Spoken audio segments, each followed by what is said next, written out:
Welcome to SoCal Cyclist podcast, episode number 43, the podcast that brings you the people and practice of the Peloton. I'm your host, Brian Coe, and we are so close to episode number 52, which would make it the 1 year mark of the podcast. So 52 weeks, 52 guests, 1 year. I don't know why I signed up to do this, but there is a light at the end of the tunnel, and I'm so excited. I am here with my good friend Todd Brown of Pedal Industries in Orange County. How are you doing today, Todd? I am most excellent, Brian, and impressed with the 52-year commitment. Yeah, I know. Most podcasts do it once every now and then. I got to crank them out every week. So 52 very important people in cycling. And yeah, we're almost there. We are almost there. So, Todd, tell the people out there what you do in the world of cycling, other than crush it. Other than ride my bike, as far as what we do in the business, is that what you mean? Yeah. So we have three things going on here. We have a custom business, Pedal Industries, that focuses on everything a team would need for custom, from kits to canopies to socks to water bottles, to full complete solution from design to your doorstep. And I can say from personal experience, at least on the shirt and tent side, they do excellent work. Excellent work. Awesome. No, that's awesome. Let's go ahead and get into listener mail. Okay. And today we've got a great one. This one was sent via email. And by the way, for those of you who haven't sent in your listener feedback yet, please do so at brian@socalcyclist.org. Also on Instagram at SoCal_cyclist. Facebook is SoCal Cyclist Podcast. And I'm also on Twitter. Or you can just come up to me in person and tell me what you think about the show. Although one of the best ways to keep the show sort of alive is please leave a review on iTunes and also subscribe if you haven't already. Todd, go ahead and take it away. I've been meaning to write this email for a couple of weeks, but every time I get home from a ride, I forget. I've been listening to your podcast while doing my base miles this season. They are a great way to pass the slow miles. Your conversation with the guests is excellent, and it's nice to hear how normal all of the cyclists are. And that is from Cynthia. That is from Cynthia. And thank you, Cynthia. And she goes on in the email to basically give her best of list of who she'd personally like to see on the podcast, which is fantastic because we are always looking for great people to talk to, great people to interview, who are big people in cycling or even little people in cycling. And it's one of those things that, we're running out of time, people. We only have a few episodes left. So, if you want Eddie Merckx on here, let's talk to him. Right. So thank you so much, Cynthia, for sending that in. I appreciate it, as well as all the other listeners. So let's go ahead and get into Gear Guide. And Todd, yes. Normally for Gear Guide, I review, some cycling bibs, or I'll review a piece of equipment. But today, rather than go that route, we're going to talk about something sort of near and dear to your heart, an event called HUNKR. Yes. So let's talk about, first of all, in Southern California, we're suffering a little bit right now from race cancellations.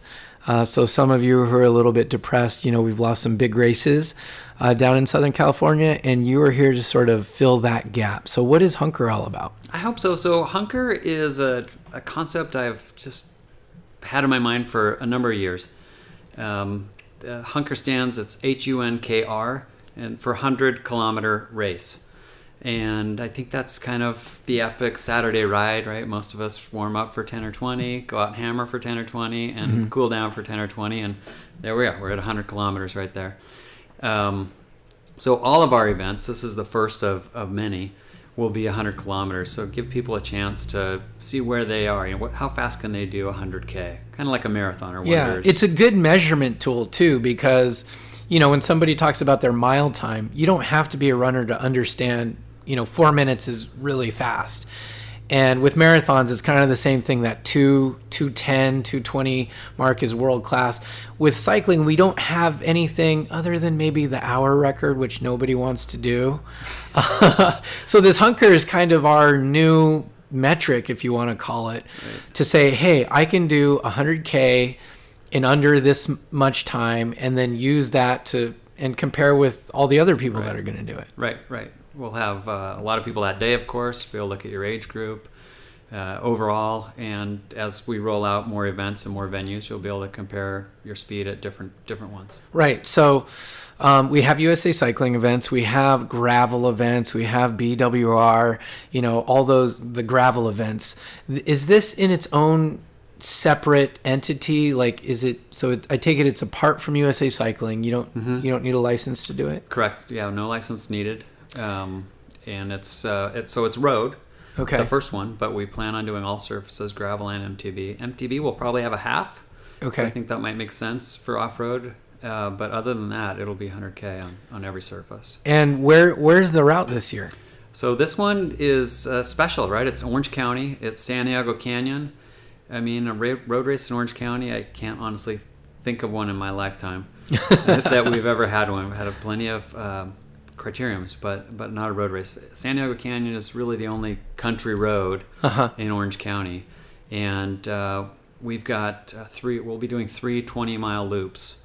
No need to stop for traffic lights or stop signs. There's only one light. We'll have that intersection controlled.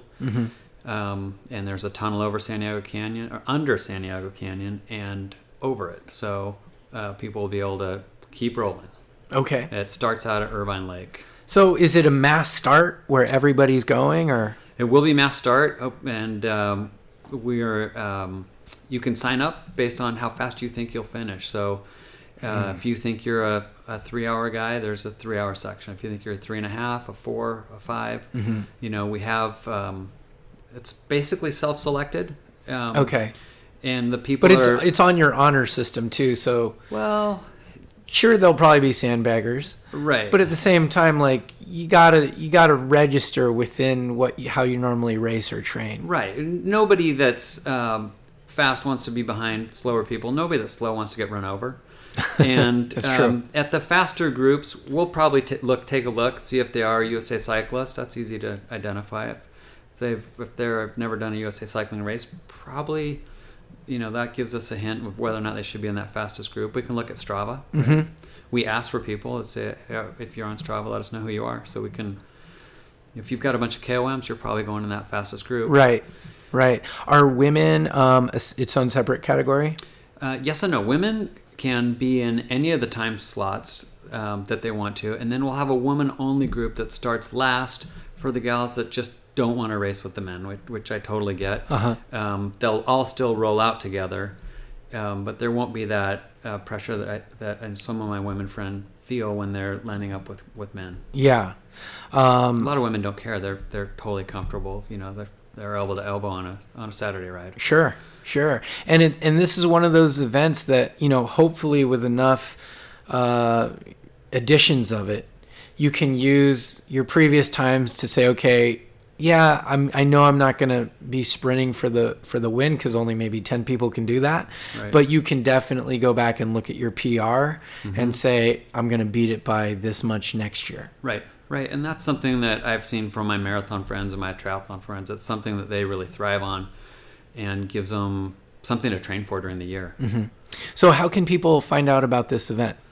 Super easy at HUNKR, HUNKR.com. You should be able to find everything there. Of course, you can email us and call us as well. And that information's on the site as well. Okay, we'll put that on the show notes as well.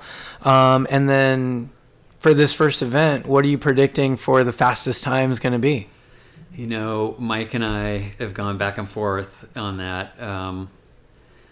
I think people will go over 25 miles an hour, which really, I think there's money on the line, right? There's a we didn't talk about the money yet, right? Because you should all be doing this for fun, but at the same time there is some money involved. Let's go down the prize list. So we have a $10,000 cash purse.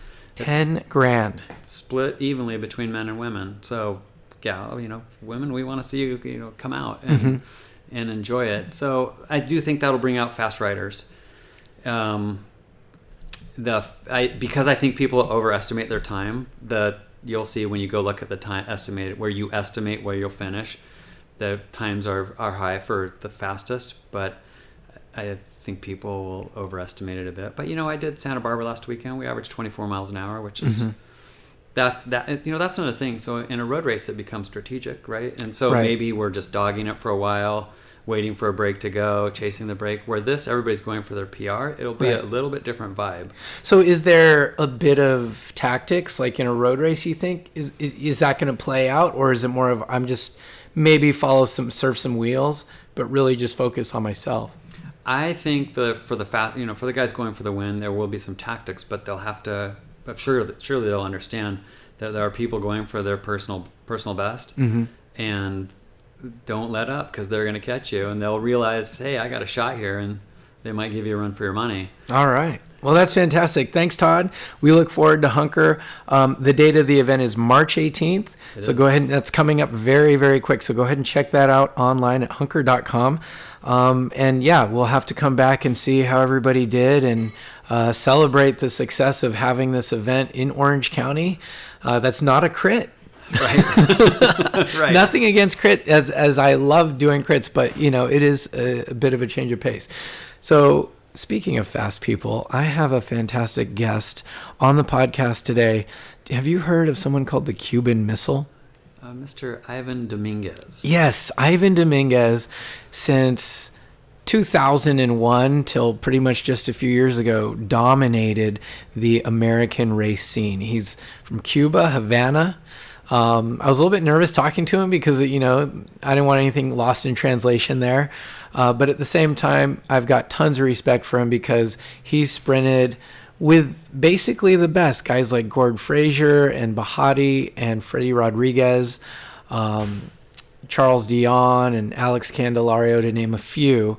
And not only did he sprint against him, he beat them all. And one of the cool things I found out was, I was like, did you ever get intimidated? Did you ever feel all this pressure? You're this newly, immigrant from Cuba, basically coming onto teams where they're saying, we're all working for you.